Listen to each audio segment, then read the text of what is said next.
પ્રાતસ્મરણીય ભગવત્પાદ પરમ પૂજ્ય ગુરુદેવના ચરણોમાં નતમસ્તક થઈને અને પ્રાતસ્મરણીય ભગવત્પાદ પરમ પૂજ્ય છોટે ગુરુદેવના ચરણમાં આપ સૌના વતીથી પ્રણિપાત કરીને આજે જે શુભ ઘડી આપણને પ્રાપ્ત થઈ છે એ ઘડીને સત્કારવા માટેની આપણી તૈયારી આપણે કરી લઈએ. આ એમની કૃપાને કારણે આપણને જીવનની મહામૂલી મૂડી આરોગ્ય અને પહેલું સુખ આરોગ્ય આપણને પ્રાપ્ત થશે અને એ આરોગ્ય અથવા એ જીવનની એક ઉચ્ચતમ મૂડી આપણે આ સાધનાના માર્ગની અંદર વાપરીએ એવી સદબુદ્ધિ આપણને પ્રાપ્ત થાય એવી પણ આપણે એમના ચરણમાં પ્રાર્થના કરીએ છીએ. કારણ કે એમનો સંઘર્ષ, એમના જીવનની જે મૂળ ફિલોસોફી છે તે આ જ છે કે સંસ્કૃતિને જીવંત રાખવી, મંત્રોને ગુંજતા રાખવા, સાધનાને લોકભોગ્ય બનાવવી. જે સાધનાથી આપણે વંચિત થઈ ગયા છે સાધનાને, આ બધા એમના ઉદ્દેશ્ય એમને માટે 24 કલાકમાંથી સતત 20 કલાક સુધી આ ઉંમરે કાર્યશીલ રહીને ઘણીવાર પોતાનું ભોજન, ઊંઘ, આરામ આ બધી વસ્તુનો ત્યાગ કરીને પણ એ સતત કાર્યશીલ છે. જાણે એમને પોતાના જીવનની અંદર કોઈ એક મહાન કાર્યની પૂર્ણાહુતિ કરવાની હોય એ રીતે એમણે એ કાર્યને આરંભેલું છે. આપણે એમાં એક પાયાનો પથ્થર બનીને, એક ઈંટ બનીને પણ જો આપણે એમાં કંઈક આપણું પ્રદાન કરી શકીએ તો એમની આ મહાન જે શરૂઆત થઈ છે એક યજ્ઞની, એમાં આપણે નાની સરખી આહુતિ બની જઈએ તો પણ એમની આ કાર્યપૂર્તિ થાય. અને એમાં આપણે એક રસકણ બનીને પણ જો એમના ચરણમાં વિરાજમાન થઈએ તો એક શિષ્ય તરીકેનું આપણે દીક્ષા લીધી છે, એમના ચરણની અંદર રહેવાના આપણે મનોમન સંકલ્પ કર્યો છે.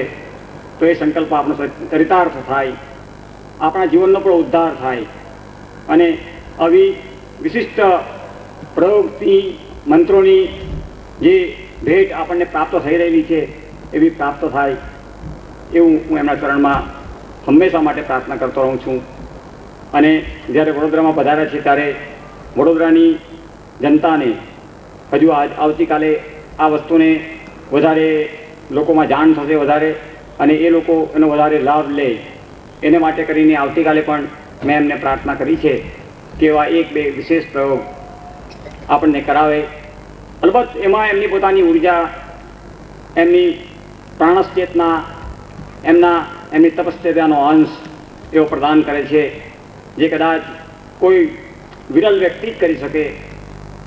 આજે એવા સંતો હોય છે કે જે પોતાના ચરણ સ્પર્શ કરતાં પણ, પોતાને ચરણ સ્પર્શ કરાવતા પણ ડરે છે, કારણ કે પોતાનું તપ કદાચ ચાલી જાય. એમણે વિશાળ જન સમુદાયની આગળ પોતાની આ શક્તિને શક્તિપાત દ્વારા અને વિવિધ મંત્રો દ્વારા, વિવિધ પ્રયોગ દ્વારા લોકભોગ્ય બનાવી છે. એ શંકરાચાર્ય પ્રણીત ઉપનિષદ અને વેદના મંત્રોને એમને ફરીથી ગુંજતા કર્યા છે. અને ઘર ઘર સુધી આ બધી ઉપાસના રોજ લાખો સાધકો રોજ સવારના પોરમાં ઓમ પરમ તત્વાય નારાયણ ગુરુજોના નમન કેટલા જપ હિન્દુસ્તાનમાં થતા હશે ખબર નથી. અને એટલા માટે આ હિન્દુસ્તાન અત્યારે ગૌરવભેર ટકેલું છે. કદાચ આવા વિરલ પુરુષો સમય કરતાં વહેલા આવે છે એટલે સમય એમને ઓળખી શકતો નથી. 125 વર્ષ સુધી આ પૃથ્વી પર જીવનાર ભગવાન શ્રી કૃષ્ણને ઓળખનારા 7 માણસો જ હતા ખાલી. કદાચ આવું વિરલ વ્યક્તિત્વ જ્યારે આ પૃથ્વી પર આપણી વચ્ચે ફરતું હોય ત્યારે આપણે એમની એ ઉપસ્થિતિને લક્ષમાં નહીં લઈને એક મહાન ભૂલ કરી બેસીએ છીએ. આપણે આવું વિરલ વ્યક્તિત્વ આપણી પાસે છે. ઘણીવાર એમણે એવા તેજ લીસોટા આપ્યા છે, અણસાર આપ્યા છે કે પોતે કોણ છે, અને ફરીથી માયામાં નાખી દે છે અને ફરીથી આપણે ભૂલી જઈએ છીએ. પણ આપણે જાગૃત બની જઈએ, ઓળખી લઈએ અને એમની પાસેથી જે કંઈ પ્રાપ્ત થાય, માત્ર આપણે તો એમનો અનુગ્રહ જોઈએ છીએ. એમની પાસે આપણું સમર્પણ, આપણી શ્રદ્ધા, આપણો વિશ્વાસ એમના ચરણમાં ધરીશું એવો સર્વસ્વ આપવા માટે શક્તિમાન છે. એમની કૃપા આપણા પર અનન્ય રહે છે. અને એ કારણે જ એમણે જ્યારે આ આમંત્રણ સ્વીકાર્યું ત્યારે એટલા બધા વ્યસ્ત પ્રોગ્રામમાં હતા અને કદાચ ગઈકાલ સુધી એમનું આવવાનું અહીંયા આગળ અશક્ય જેવું હતું. છતાં પણ એમણે સ્વીકાર્યું અને એમને પોતે નક્કી કર્યું કે નહીં, વડોદરા જવું જ છે. એ આપણા પર થયેલી એમની અનન્ય કૃપા છે. અને ખરેખર એ ઋણ એમનું આપણે શિષ્ય બનીને એક સામાન્ય રસકણ બનીને આપણે કેવી રીતે ઉતારી શકીએ? આપણે તો સમર્પણ કરી શકીએ, ભક્તિ કરી શકીએ, શ્રદ્ધાવાન બનીએ. આજે આ પાવન સમયે સુરતના સિદ્ધાર્થ સાધક પરિવારના અગ્રણી શ્રી નાગજીભાઈ પટેલને હું વિનંતી કરું છું કે ભગવત્પાદ ગુરુદેવનું પુષ્પહારથી સ્વાગત કરે.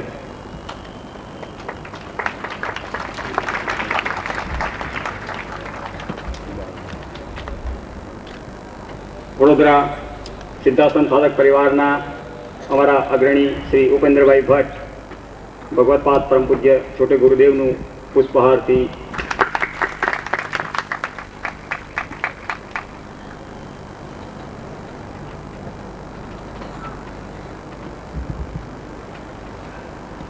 હું પરમ પૂજ્ય ભગવત્પાદ ગુરુદેવના ચરણમાં ભવતમ સદૈવ ક્રિયમાણ રૂપમ ક્રિયતમ સદૈવ ચૈતન્ય રૂપમ પરમાર્થવેપમ સર્વશ્રિયમ વૈ સર્વમ પરૈવ.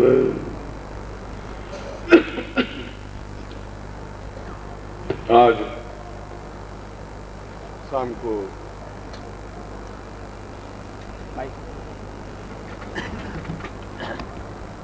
ब्रह्मोपनिषद और उसकी व्याख्या के बारे में आपको समझाया था.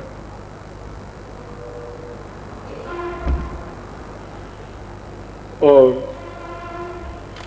यह भी समझाया था कि जीवन का केवल एक पक्ष ही प्रबल होने से जीवन पूर्ण नहीं बन सकता. खाली अध्यात्म पक्ष प्रबल होने से ही जीवन पूर्ण नहीं बन सकता. भौतिक पक्ष प्रबल होने से भी पूर्ण नहीं बन सकता.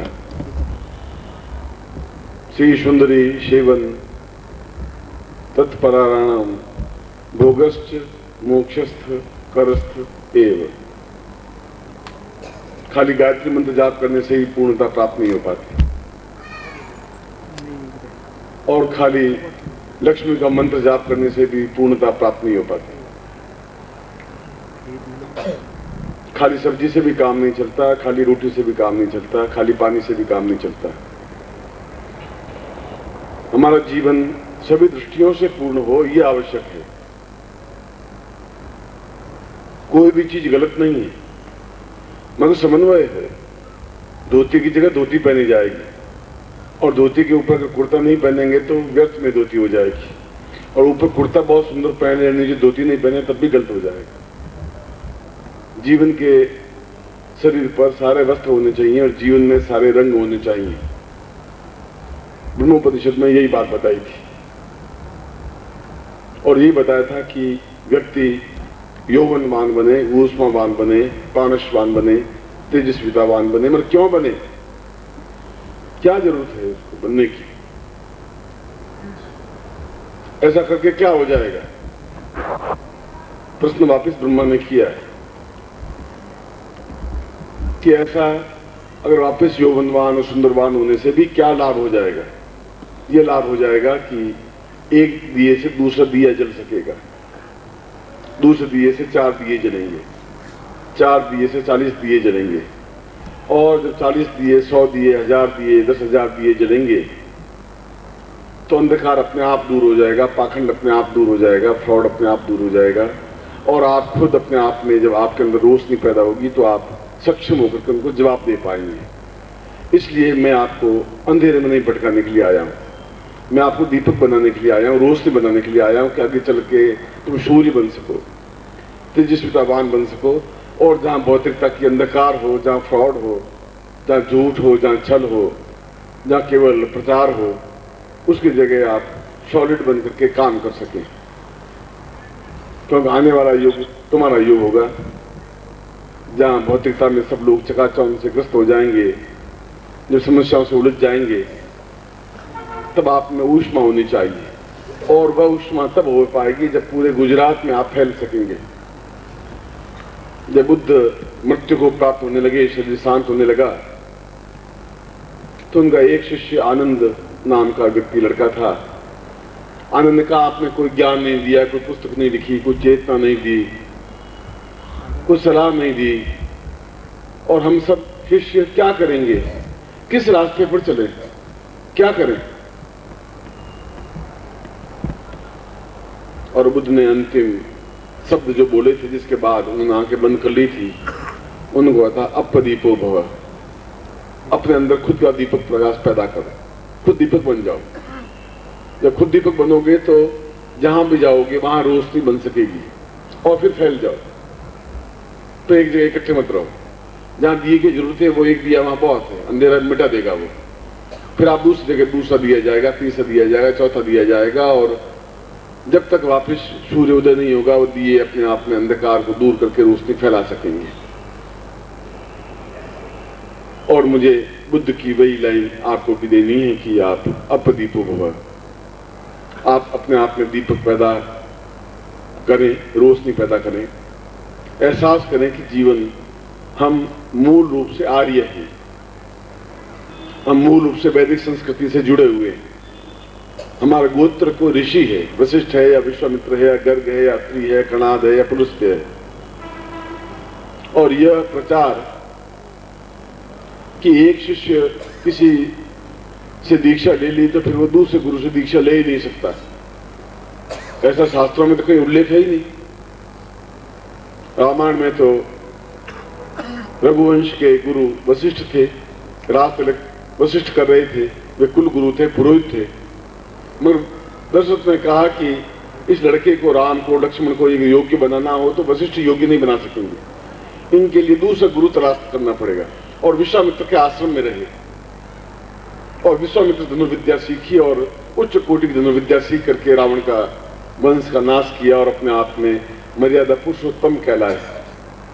इसका मतलब ये तो हुआ, शास्त्र में ये कहीं परंपरा नहीं है कि जब आप एक जगह दीक्षित हो गए दूसरे जगह दीक्षित हो ही नहीं सकते।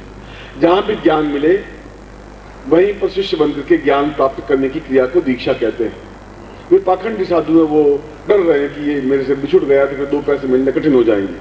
मैं कहता हूँ मुझसे शिष्य बने और भी किसी के शिष्य बनिए, जहाँ ज्ञान मिले वहां से ज्ञान प्राप्त करिए, तो अपने अंदर जो रोशनी है उसको पैदा करिए। ऐसा पैदा करिए कि पूरे गुजरात में फैल जाएं आप, और गुजरात के प्रत्येक शहर में इस प्रकार के शिविर आयोजित हों। थोड़े से दीपक आपके द्वारा, एक दीपक के द्वारा और 100 दीपक जलेंगे, फिर उस गांव में अंधेरा पैदा नहीं होगा, फिर वो और फैलेंगे और 100 गांवों में दीपक जलेंगे। और एक दिन ऐसा आएगा कि आपको गर्व होगा कि मेरे द्वारा कम से कम 10,000 5,000 लोगों को मैंने रोशनी दे सका, उनका अंधकार को दूर कर सका, चेतना पैदा कर सका, वैदिक युग को वापस ला सका। और जिस ऋषि की संतान है, वशिष्ठ, विश्वामित्र, अत्रि, कणाद, पुलस्त्य, गौतम, जो भी जिन गोत्र को हम उच्चारण करें उनकी संतान है, उनका खून, उनका रक्त मां धमनियों में बह रहा है, तो हम आगे बढ़ करके खड़े हों कि गुरुदेव आप आए और हम वहां पर भी आपका उसी प्रकार से स्वागत करेंगे। मगर आप वहां भी अंधकार है, और अंधकार का मतलब है जहां पाखंड है। अंधकार का मतलब अंधेरा नहीं, जहां आपकी आंखों के सामने एक गलत तस्वीर पैदा की जाती है, वो पाखंड है, वो ढोंग है, वो छल है। जहां यह किया जाता है कि आप और शिष्य नहीं बन सकते, वो पाखंड है। जहां कहा जाता है कि मंत्र जप करना मूर्खता है, वह पाखंड है। जहां यह कहा जाता है केवल एक मंत्र से सब कुछ हो सकता है, तो मैं कहता हूं केवल आटे से ही चल सकता है, फिर सब्जी बनाने की जरूरत नहीं है, फिर पानी पीने की भी जरूरत नहीं है आपको, फिर मकान बनाने की भी जरूरत नहीं है आपको। केवल एक मंत्र से पूरा जीवन संचालित नहीं हो सकता, उसमें विविधता होनी जरूरी है। ये स्वार्थ है, ये छल है, और उस पाखंड को, उस छल को दूर करने की क्रिया को दीपक जलना कहते हैं। हम सबके प्रति नतमस्तक हैं, चाहे हिंदू हो, चाहे मुसलमान हो, चाहे ईसाई हो, सिख हो, हम मनुष्य हैं।